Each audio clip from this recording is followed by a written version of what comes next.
Hey there, everybody. This is Kenny along with Kenny Squared. Welcome back to Sports on the Positive Tip. We have conversations at the intersection of sports and faith. Kenny, I have a trivia question for you. Baseball trivia. Who is the only player in Major League history to have over 500 hits with four different teams? Ooh, He's is it not from, he's Adrian not, Beltre? no, he's not from your era. That's a good guess though. But Hmm. he's from my era, but you've heard me talk about him several times. Oh goodness. I'll give you a No, I don't think it's uh, Ethan Murray. I'll give you a hint. Expos and Mets. Gary Carter? No, I'll give you another hint. Red hair. Oh gosh, red hair. Thus his nickname is Red Lightning? Rusty Staub.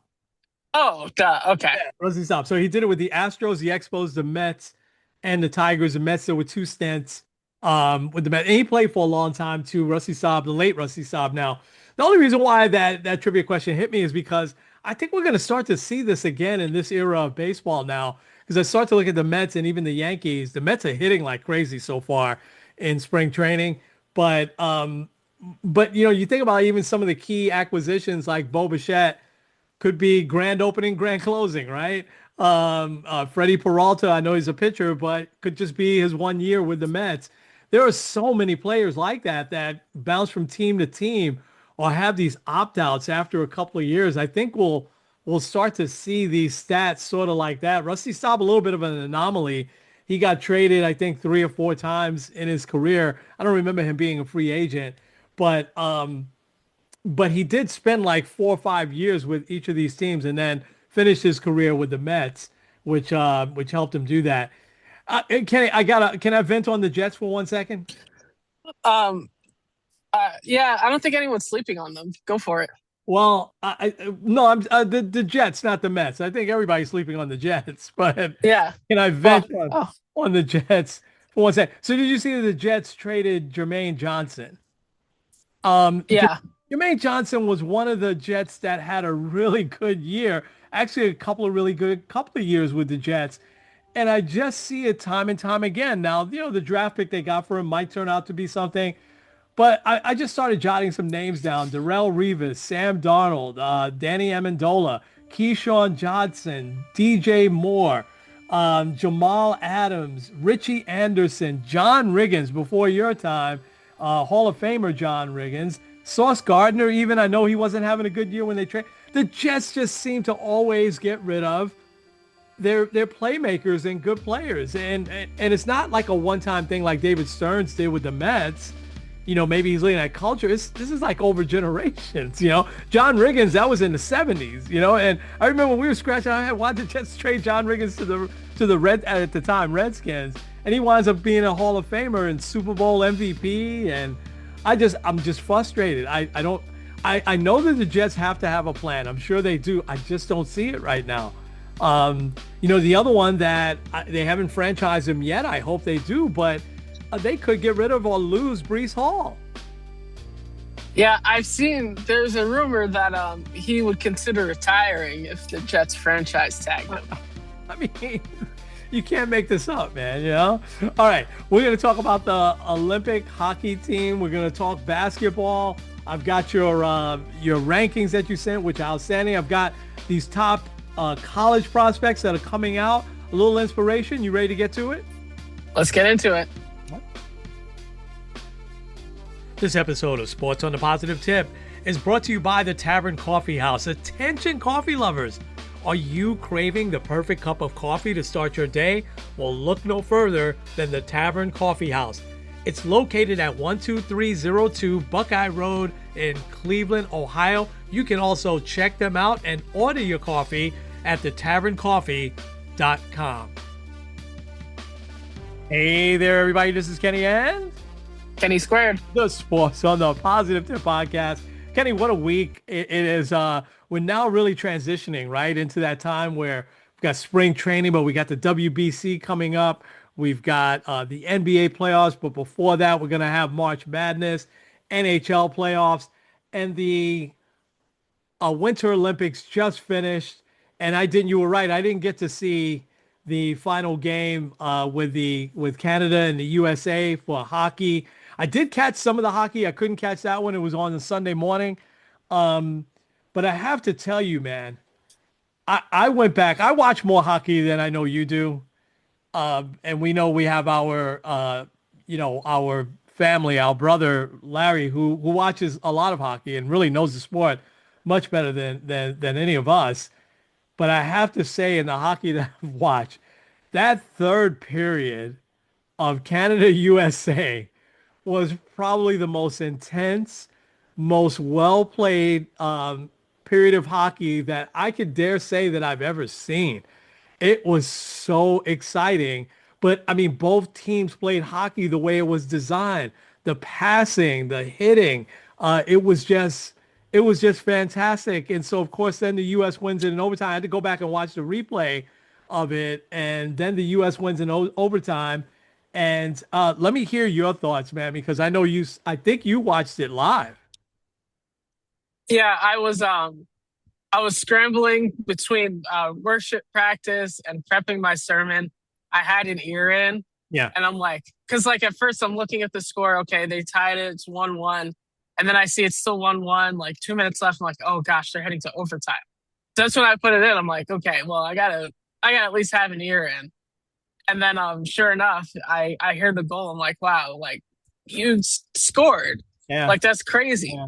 Yeah. Also, fun fact, I don't know if you've seen this, that the Jack Hughes was also not the same guy, but was the last guy cut from the 1980 U.S. hockey team. Well, wait a Um, second. He was the last cut from which hockey team? from the 1980 team. You mean his Now, father? I don't know if it's his father, just a guy with the same name. Oh, guy with the same name. Okay. No kidding. Just Wow. so weird. And it's you can see I've seen this clip a few times where um in the movie Miracle, they're crossing his name out as they're doing like their cuts. It's crazy. Oh, okay. Okay. Um, but like, there's a few things that really stick out to me. First, the idea that like, I feel like the Olympics is something that brings people together more than anything else. Yep. Um, like nothing brings Americans together more than just ragging on Canada and how awful they are at their own sport. Yeah. Like I've seen people just really excited about it. Yeah. It's the first time ever that both the men's and the women's won gold in the same year, Yeah. which I think is really cool. Yeah. But like what really kills me and what to me is very shocking is how bad sports Canada is. Like at least in this aspect. Because two things that I saw. First was the Canadian head coach saying 3-on-3 isn't real hockey, which fine. If you believe that, that's great. But you also have to believe that when you won by the same way. Yeah. Where you literally won a game in this specific In this tournament tournament. Yeah. on 3-on-3 Yeah. tournament. Like if you have an issue with that, then win in regulation. Yeah. Just bottom line. The other thing is I forgot who it was on the Canadian team, but they had said we know who the better team actually was. Hmm. And like I hate it when you say something like that when you lose, because he's probably right. Canada's probably got the better overall talent. You know who else also had the better overall talent? The 2007 New England Patriots. Yeah. They didn't win the Super Bowl. Yeah. The You gotta do it. 2015-16 Warriors started out 24-0, best record in the regular season, but couldn't win the finals. Yeah. So like saying it just is like basically saying sour grapes. Like the best team is the one that won. Yeah. And if you thought that like you had an open goal that you missed, shout out to the goalie too. The goalie was fantastic. Not even just in the gold medal game, but overall. I thought both goalies were great, but yeah, the U.S. goalie was fantastic. And like also the other thing, I think something that'll be kind of that Canadians won't necessarily see, but also like you had a 5-on-3 for like a minute and a half and you couldn't capitalize. Yeah. Like that's where the game to me was won by the US Yeah. because they were able to stand. Because I was watching that live because that was I think first, second period. We were watching that at home. And in my head, I'm like, oh man, they're going to tie it up here. And the US killed that penalty. And I'm like, okay, so we actually have a shot to win this whole thing. Yeah. So Yeah. I think it's one of those great moments too because of like the golden goal aspect. First time in 46 years to the day That's that the incredible. U.S. Yeah. has won like a significant hockey game. So Yeah. shout Yeah. out to it, it's always fun because it's like I never watch hockey, but I was really into it this year. So Yeah, yeah. Hockey in that type of form, and you see it, you'll see it definitely in the NHL playoffs like that. But I mean that was just fun to watch, and I didn't know about all those coincidences. Before I just get to shout out two other athletes, is there a better, more versatile play-by-play guy than Steve Albert? What sport doesn't he do? I mean, he's just, and he never makes it about him. But boy, oh boy, he said goal for gold. I think that was his line here, and maybe he had that prepared, which is fine. But he's just a very good, understated, play-by-play guy. I think I've just never heard him do baseball, but he does basketball, NBA, and college. Certainly does the NFL and college, and doing the hockey, he's just really, really good. He's the main hockey guy on TNT. Alyssa Liu, winning the goal. I thought, about her, and this is a point you were making, that it brings people together. You just see the joy in this young lady. She's got the different color hair and, the big smile um, and she was just joyful when she wasn't doing as well earlier in the Olympics. And then the joy just comes out. You can't help but just root for her. I thought that was phenomenal. And then you had talked about Michaela Schifrin, and what she did was outstanding. And I think it was a long time since an American had won that ski downhill thing, right? Also, I think that had been quite some years. I didn't have it written yeah, down how many, but it was a lot of fun. I'm really looking forward to now 2028 Summer Olympics going to be in Los Angeles. So be here in the country, and that should be a lot of fun, especially when we start to think about basketball and how good these countries are going to be now coming after the USA. Yeah. yeah, and also we're getting baseball back for Yep. 2028 Yeah. and football. Football is just like if the Americans don't win in football, I mean, come it's on. going to be a travesty. Yeah. Yeah. Is it going to be flag football? Yeah, Yeah. Okay. Okay. That and should be. as far as I know, they're Yeah. like they're looking to approve NFL players because like they usually have contract stipulations that you can't do XYZ. Right. But Right. I'm pretty sure that they haven't officially approved it, but I'm pretty sure they will. Oh, they're gonna want them to play. Yeah, no doubt. They're gonna want them to play. Anyway, from what I saw, and I didn't catch as much of the Olympics as I would have liked to. It was a great Olympics, a lot of fun, and I think Norway still led at the end with the most gold medals at least. But the U.S. showed Yeah, up, and the hockey team, that was big. Now, Jack Hughes, the last thing I'll say, plays here for the Devils, and so coming back. It was like the celebration continued, because when he came on the ice, they just went crazy. I wasn't watching the Devils game. I saw the highlights of that, but it was a good moment. I mean, you really love when, like you said, nothing brings country together more, it seems like, than the Olympics. Think about politics or nothing like that. It's just, let's just root for the country. All right, hey, let's shift to the NBA and talk about the Knicks for a second. I this past week, man, I was scratching my head a little bit, right? Because we had the terrible loss to the Pistons. I think that was last Friday, right? And then they had, and I yeah, didn't, I didn't see the win against the Rockets, which I think you said was the best win of the year. And I think a lot of people said that it came back from 18 down to beat Kevin Durant and the Rockets in the Garden. Only got to see highlights of that. And then they played the Bulls, which they played an okay game, but the Bulls are in disarray. They've got all new players. And so they should have won that, and they did. I think they won by 6 or 7 points. And then the other night against the Cavs, I mean, the Cavs didn't look all that great that night either. But the Knicks played, I thought, one of their worst games of the year. I'm surprised they didn't get blown out by more. I don't know what to make of the Knicks team after this week. I think I want to stay the course and still say this is a team that we've picked to go to the finals, and they've added a few pieces, but they make me scratch my head sometimes. What about you? Yeah, it kind of seems like, well, first I'll say with the Cavs found the piece that they need in James Harden, which is weird, but I still don't trust them in the playoffs because I don't trust James Harden in the playoffs. Well, But they've looked good since he started. yeah, Um, they really do. so I'll give them that. But as far as the Knicks go, I think something like we've talked about it a little bit. I know Nick has texted us about it that like Carl Anthony Towns is sometimes the most frustrating player ever Yeah, because like in the Cavs game, I think he only took 5 shots yeah, or something like that, and he hit them all.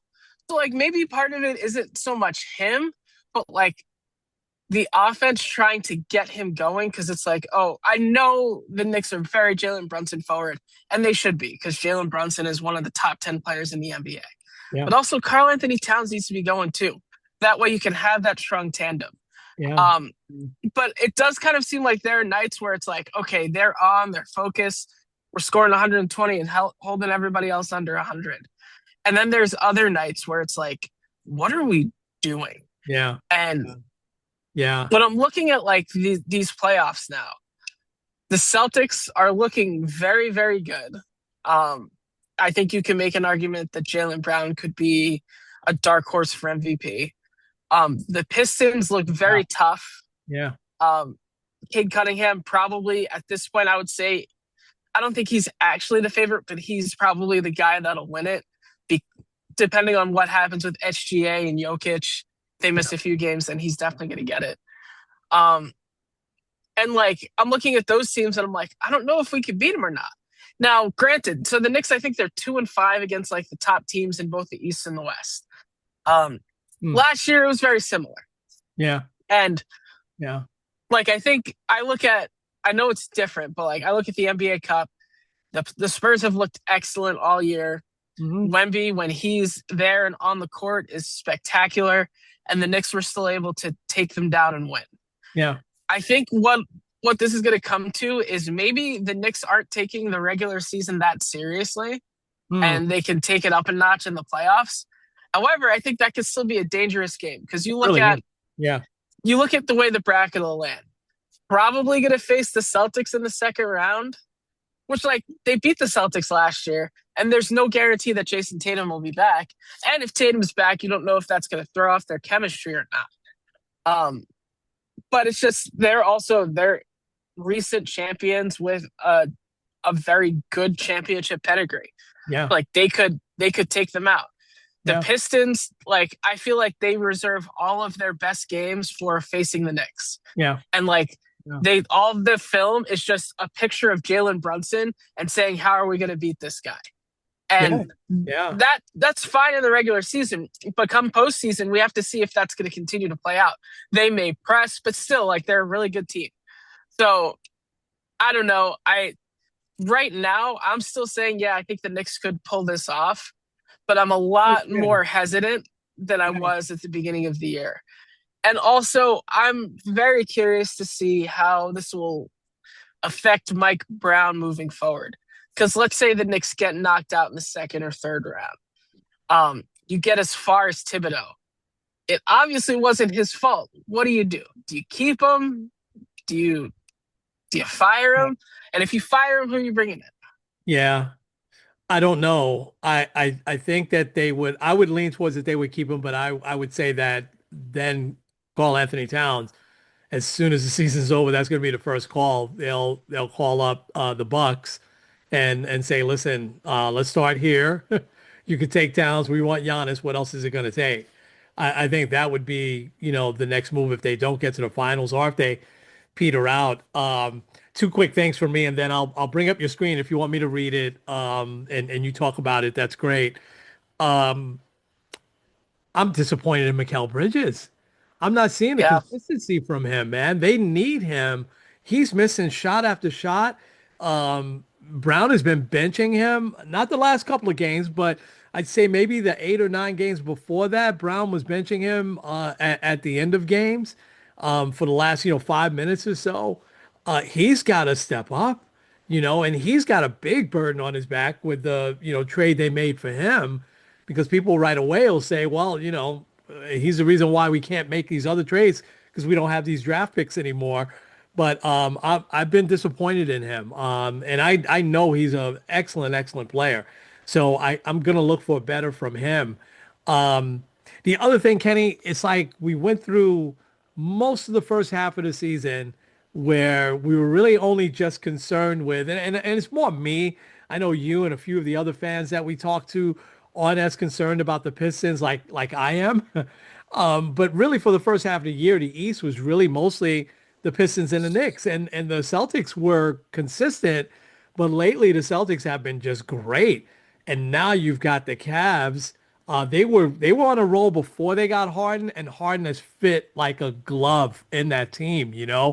And so now I'm like, these four teams in the East, I'm like, oh my gosh, it's not going to be easy. I never thought it would be easy to get to the finals anyway. It never is in the NBA. But I think that the path to the finals in the East for those four teams, right? Because I can't see another team besides one of those four getting to the finals. But for those four teams, the path is going to be very, very difficult. And yeah, what do you think? Yeah, and also like we talked about it at the beginning of the year, like this is the window. Because Yeah, even the Celtics, like I think the Celtics with the team that as constructed could make the finals. Like yeah, it wouldn't shock me. right. But Tatum will be back next year, which means they'll be a powerhouse. Um, Halliburton will be back next year, Yeah, yeah, and whatever happens with Giannis, like yeah. if he doesn't go to the Knicks, like if Who's he he gonna goes go? to Miami, like Yeah, yeah, if I mean Lakers or Golden State, whatever. yeah, Um, yeah. and what would concern me is they don't get Giannis, and then they do something like, "Hey, let's get LeBron for his final tour." Like we Yeah, don't need no. that. No, I love LeBron, but no. No, I'm sorry. All right, let me pull up your if you want me to say each category because I want you keeping your eye on the road there. I'm glad to do that. So let's go ahead and share. And so I'll say your last category, we'll start there, is tank season. And that would be the Grizzlies, the Pelicans. Wow, I don't recognize one of these logos, but Pacers, Nets, Kings, um, Oh, that's the Wizards, I think. Wizards, yeah, Utah. Uh, Talk a little bit about this whole tanking thing, which is still kind of a cloud a little bit over the NBA. Yeah, I mean, we're going to talk a little bit where you'll mention some of the college players. I understand why everyone's doing it, but these teams, if they're not clearly tanking, they should be. Um, Yeah. the one that disappoints me probably the most is Dallas, Yeah. who, like, was it 3 years ago? They were in the NBA Finals. Yeah. And Yeah. then since then, you've traded away Jalen, or you let Jalen Brunson walk. You've traded away, are you a top five player in Luka Doncic? Um, but then you get back an all-star in Anthony Davis and you trade him too. Yeah. However, if they can get a top pick to pair with Cooper Flag, um, they might be a fun option moving forward. But I think all of these teams, like it pains me to just put them on a tier like this. But like, I feel like if I have to have everyone, they're just in like the we don't care about the rest of this season tier. Yeah. Yeah. I got nothing to add to that. You're right. Probably should be taking as your next category. You've got the Hornets, the Heat, the Hawks, the Bucks, the Bulls, and the Trailblazers. All right. The Trailblazers, because someone said that they're not tanking, but they should be. I mean, they're close enough to down like they're talking possibly next year adding the play-in tournament teams to a lottery, which I think they should because if you're in that 7, 8, 9, 10, then you don't get a good draft pick and you're not good enough to win the finals. So you're kind of stuck in NBA purgatory. Yeah. Um, but all these teams, I think one of the big ones I want to highlight is the Bucks. I think the Bucks should try their best to not have Giannis play at all. Yeah. Um, Because like if you really want to trade him, which I think we're leading towards that. I think if you really want to trade him, you want to make sure he's healthy. Also, you want to have the best draft pick you can. So when inevitably you lose him, you'll have a young player behind him. Yeah. But the one that I didn't want to put there, but I'm like, I think they belong here is probably the Hornets. Who like they've made a lot of great progress this year. You really They're have. not like awful to watch. They have a lot of fun pieces, whether it's LaMelo on the right night, Kneppel, is that his name? Yeah. That's in there. Like Yeah. he's making it a race for rookie of the year. But still, I would say it's better to tank, better to at least get a shot in the lottery than lose a playing tournament game on the road. So Yeah. Okay. Knicks get the Bucks tonight, by the way. And then they get the Spurs national television Sunday afternoon. So hurry home to see that. That's going to be quite the game because it's going to be in the Garden. And you know that's going to be raucous with Wembanyama. Yama. All right, worst place to be. This is interesting. You've got the 76ers, the Warriors. I watched some Warriors Nuggets on Sunday, late Sunday afternoon.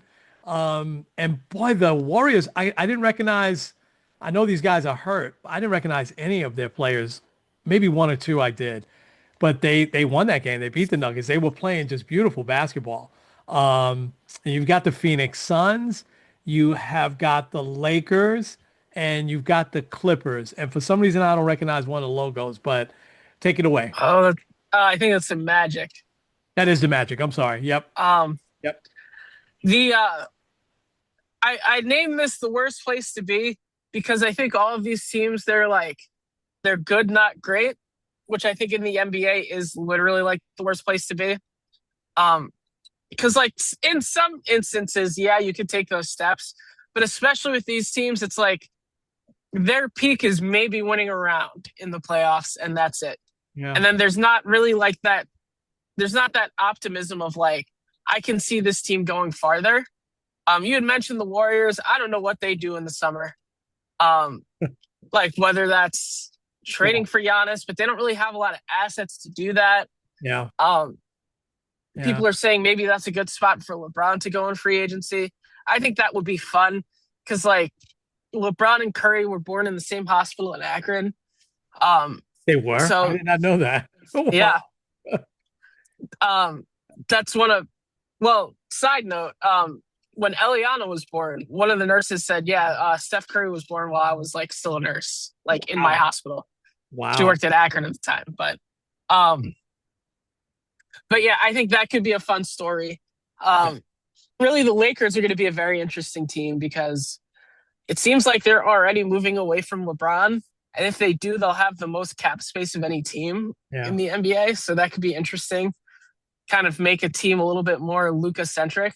Yeah. Um, and shout out to the Clippers. They started out 6-21, but they're still in the worst place to be because they still aren't above 500. Right. So Yeah. it kind of stinks for them. Yeah. So I guess this is an obvious question. You don't believe for a second that the Lakers can get to the finals this year. Uh, I wouldn't say not at all because playoff LeBron and playoff Luca are different people, They are. Yeah. but it'd be really tough. Like you'd have to go through Denver, San Antonio, OKC. I mean, you probably get two out of those three, but that would be really hard to pull off. Yeah. I don't see them beating any of those teams. Maybe San Antonio. But OKC and Denver, I don't see it. But um, the Magic, I'm surprised this year. I know they've had injuries, but I thought that they were going to take a big step forward. I thought they would have been on par with a team like the Rockets this year, you know? Yeah, and they kind of went with that like all in move Yeah. with Desmond Bain. They Yeah. gave up a lot for him too, Yeah. but it seems like it didn't really do anything. Yeah. Okay, I'm going to the next category. There's two logos that I'm ashamed to say I don't recognize. Um, well, you have the Knicks, you have the Timberwolves, you have the Rockets, and then there's a red basketball, um, Oh, I think that's the Raptors. Raptors. Okay, and then there's like a couple of like snow plows, like big things that you would carry. Oh, yeah, that's Denver. Oh, that's the Nuggets. Right, digging. The Nuggets, digging for gold. Right. Okay, gotcha. Um, all right, talk about that category. It says something seems off. Well, we talked about it with the Knicks. Something just kind of seems off with them. Like they should be like the runaway favorite. Yeah. And like I know not having the number one seed to me isn't that important. Um, for like especially young teams like how many times were the Toronto Raptors the number one seed with Yeah. Kyle Lowry and DeMar DeRozan and it meant nothing. Yep. Um, Not that long ago. Yeah. or like when the Hawks were the one seed with Trae Young. Like it sometimes it just doesn't mean much, but it just kind of seems like something's missing. Same with their trade counterpart, the Minnesota Timberwolves. Like something kind of just seems like you should be better than you are. Yeah. I know Ant is an out of this world talent, top 10 guy that could easily be the best player on a title. But something kind of seems off. I don't know if it's coaching. I don't know if it's just they're missing a piece. I don't know what it is. Yeah. Um, the Rockets too. Like I thought the Rockets would kind of be like where Oklahoma City and San Antonio are, especially like Udoka as a head coach. You're adding Kevin Durant, but it doesn't seem like everything's come together for them yet. Yeah.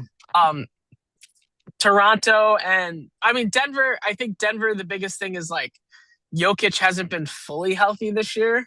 Yeah. Jamal Murray's played well, but it just kind of seems like, yeah, I don't know if you belong in the top tier. Like, just something seems a little off. Yeah. Yeah, I'm with you. The Rockets didn't start off that great, then they went on a big run and they've just been okay of late. And the Nuggets, they're running out of excuses though, right? Because you don't have Michael Malone to push around this year, or you don't have a coach to fire. And they've got a lot of talent on that team still, and both Murray and Jokic are right in their primes. I think Jokic is 31 and Murray is only 29. So the Raptors, I'll say this, man, they are much improved from these last couple of years. And Siakam is not Siakam. He's with Indiana now. Barnes, Scotty Barnes. I mean, he is just a pest. I mean, the guy is such a good player. So they might be dangerous in the playoffs, but I totally agree. There's something off with these teams, but still got about 20, a little less than 20 games to go for all these teams. So, but let's take a look at the top five. All these logos I know. OKC, the Spurs, the Pistons, the Celtics, and the Cavs. So you got three Eastern teams in there. Tell us about it. Yeah, people might have an issue with that many East teams. Maybe that's my East Coast bias. I don't know, but but I think if you're looking, especially at the last few weeks of play, the Cavs have played excellent. I think that the Celtics have kind of taken a notch up. Detroit's been Detroit all year. Um, but really, like, I think in any given year in the NBA, you can kind of guess on maybe one hand or a hand and a couple fingers who's going to win the title. You look at those top five teams. I don't think anyone would be that surprised if any of those guys won. Oh, agree. Um, Yeah. Oklahoma City has had one of the better title defenses, although we'll see. I don't know if you've seen this stat or not. I believe it's the last six defending champions got eliminated in the second round. Oh. Oh. Um, Yeah. so we'll see with them. It goes back all the way to the Lakers when they won in Yeah. 2020. So Yeah. the Spurs also, like, I think one of their biggest question marks is you don't really see a lot of teams go from out of the playoffs to winning the championship. Yeah. So that that battle testing that might trip them up, especially assuming and I know Wemby sometimes is a little bit of an injury risk, so like he misses a couple games, things might change a little bit. Yeah. Detroit has the experience, but also can they beat multiple good teams in the East through a 7 game playoff? I don't know. Yeah. Um, I think the Celtics, their biggest question is like, can they sustain any type of injury that they have? Hmm. We saw them melt once Jason Tatum got hurt. Um, and that's not assuming that one of their big guys would get hurt, but like that's I think one of the biggest concerns. Hmm. And then with the Cavs, I think the biggest question mark is James Harden. Yeah. Um, he has more like under 5 point games than any other like big star of this era. Yeah. And I mean, if the Cavs make first of all, if the Cavs make the finals, Cleveland will go crazy. Mm. Um, Mm. Everyone will have their fake James Harden beards. Um, but also that's the one thing from James Harden's resume that he's missing is a championship run on a good team. So there It you have is. it. Yeah, and it is a great job. Harden it was very early in his career when he went to the finals with OKC, and they should have kept that team together, but they didn't. Um, the Pistons were really tested this week, and I had texted you that let these other teams beat them up, because they got spanked by San Antonio, and I was Cade Cunningham's, I think, worst game of the year, and they really D'd up on him. But then they came back the next night or 2 nights later to beat OKC. But OKC made a run at the end. I turned to that game. It was the NBC game, and I turned to. I think I texted you that. Oh yeah, they've got it. I think they were up by like 16 with about 3 minutes left, and OKC made a run, and all of a sudden they were down by like four, but the Pistons held on to win. So the Pistons have shown they can be a little battle tested. Certainly they beat up on the Knicks. I'm not sure what their records is against the Cavs and Celtics, but that's the team that I'm most worried about still in the whole NBA. I think the Pistons, they're well coached, they're deep, they're tough. Uh, I think they miss Malik Monk from last year because they're not a good 3-point shooting team, aside from Cunningham. But that's one weakness that I think they can live without. Um, so it's going to be a very interesting week. So along with that, we've been hearing about how deep this draft pool is. So I've gone out of my way to watch a lot of college basketball whenever I could this past week, and especially when we were snowed in and everything. And I got to see some of these players, and probably the top 5 players in the country. The top guy is probably AJ Dybantsta, and he plays for BYU. He leads the nation in scoring. He's big, he's strong, he can shoot. He looks like an NBA player. He's a freshman. The other, I'm not going to name these in any order. I'll just say these are 5 players that you could take them any way you want to take them in the draft, and you won't go wrong. And I'm sure there's more, but these were the 5 that I was able to watch a little bit this week. Cam Boozer, who is Carlos Boozer's son, at Duke, and he's big, strong, tough. He could score and rebound. He's definitely an early first round pick, without a doubt, a lottery pick. JT Toppin, he's no relation to our guy Obi, out of Texas Tech. He's also just a pure scorer. Daryl Peterson out of Kansas. Kansas is very good. I know they had a big loss the other night. I'm forgetting to who, Cincinnati. I think they lost by like 30 points on their home court, but it was really an anomaly because they had beaten Arizona a few nights before that. Kansas is very good. We might see them back in the Final Four again, but this guy is definitely the real deal. And Caleb Wilson, I think, might be the best player in the country. Trouble with Caleb Wilson, he's at North Carolina. He keeps getting hurt, and he keeps getting these knee injuries um, that are keeping him out a couple of games at a time. He could jump through the roof. He's also a very, very good player. So those are the only 5 that I was able to kind of zero in on and watch this week. Jay Billis is very, very knowledgeable on ESPN. He's doing a lot of the NBA games now too, but college, I think he's the most knowledgeable that I know of. And so I just looked at who his list of top players were, and I said, okay, let me see if I can catch some of these games. And these guys are the real deal. So I could see why this is one of those years. And these are, how many the last 3, 4 years, right? There's been a lot of no shade on this. Been a lot of foreign players, right, as the top picks. These are all American, players, which I think they love that Cooper Flag also is all American. For me, I don't really care, but It is really good to see. At least these are probably, if not, these are the top five. They're definitely in the top 10 in the country. But I would say Dybansta as well as Wilson. Those guys, you could take either one or two, and you wouldn't go wrong. So, all right, you know what? I'm going to give you an assignment, and then we're going to go to inspiration. So we can kind of wrap up.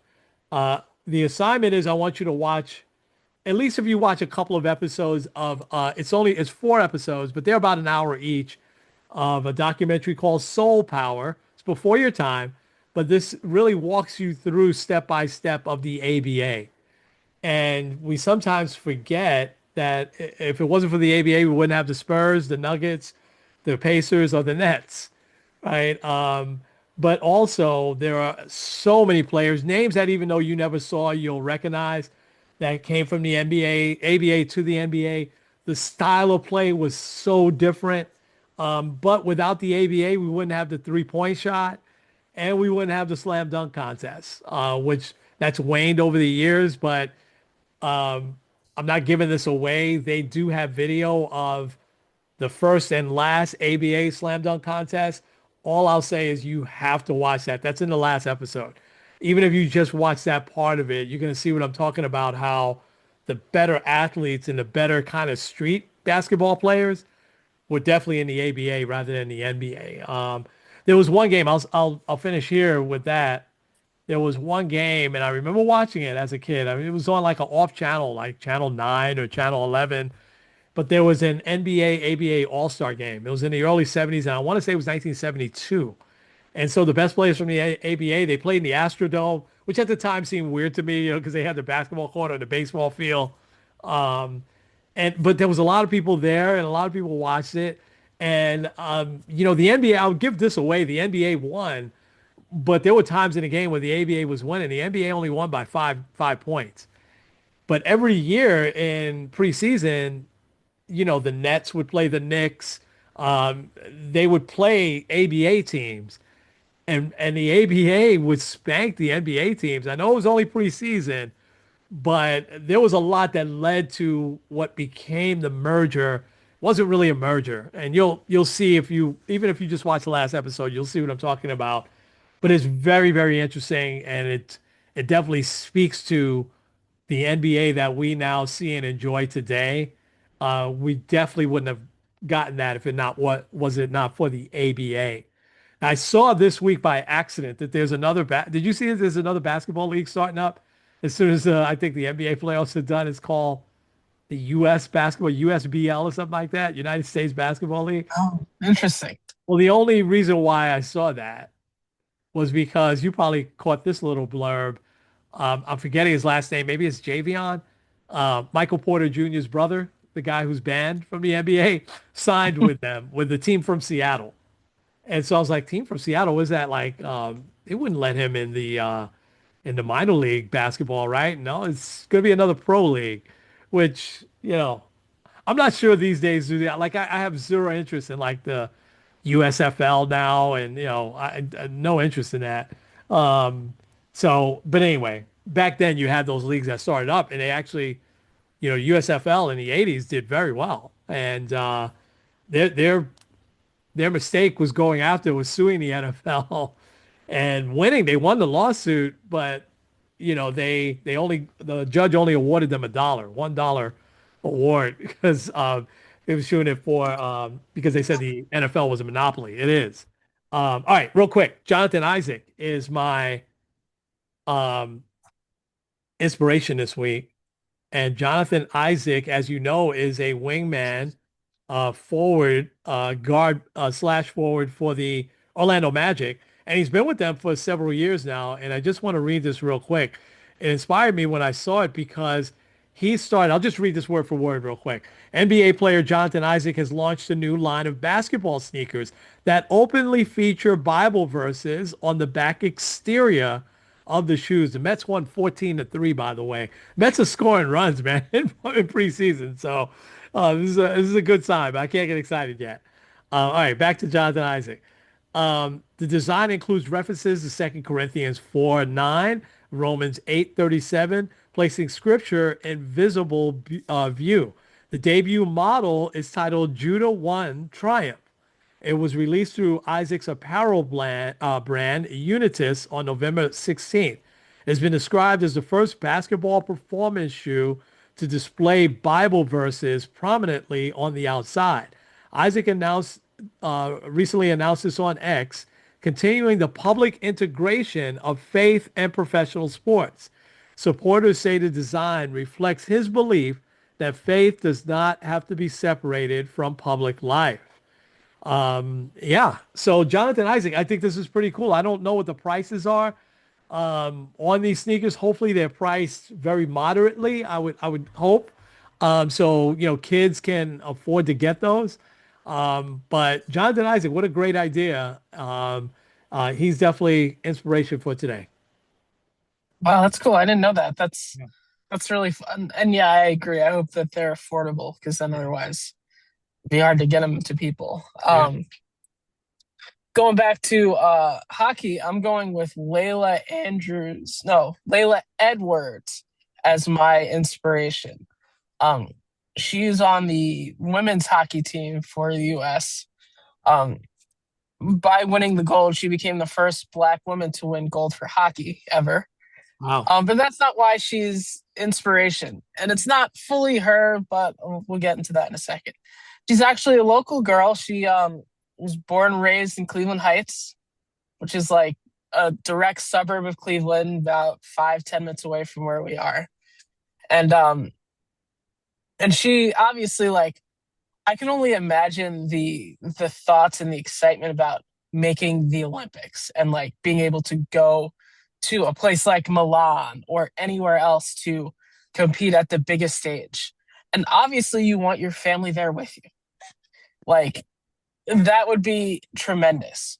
So she put together a GoFundMe to get her mom and dad to attend the Olympics.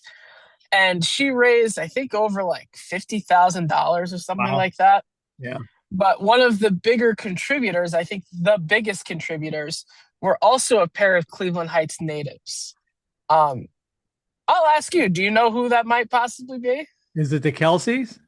It is the Kelseys. Okay. All right. So yeah, Yeah. the Kelseys both donated $10,000 to Wow. help get Layla Edwards' parents to the Olympics. So they saw their daughter win the gold medal live Nice. in Italy. So That's um, awesome.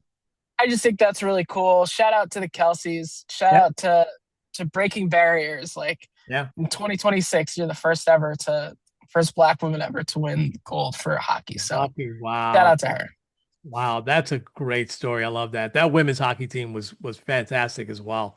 They were awesome. Wow. Okay. Well, Ken, a lot's coming up, right? WBC, maybe you'll give us a little preview of the WBC next week as we start to inch towards that. We start to inch towards as we will be in March. So we probably got these conference tournaments coming up over the next couple of weeks, or probably even next week or the week after. And then we've got the tournament. Before you know it, well, I'll be talking Final Four and opening day. Amazing, amazing stuff. So literally, you are home. So why don't you take us home? Yeah, baseball less than a month. So let's go. Yeah, Um, but this is Kenny Squared End Kenny. with Sports on a Positive Tip. We'll see you guys next week Yeah, that's Giants Yankees, right? Is opening the big opening day game, right? Okay. on Netflix of all places. On Netflix. We'll watch that. Yeah. All right.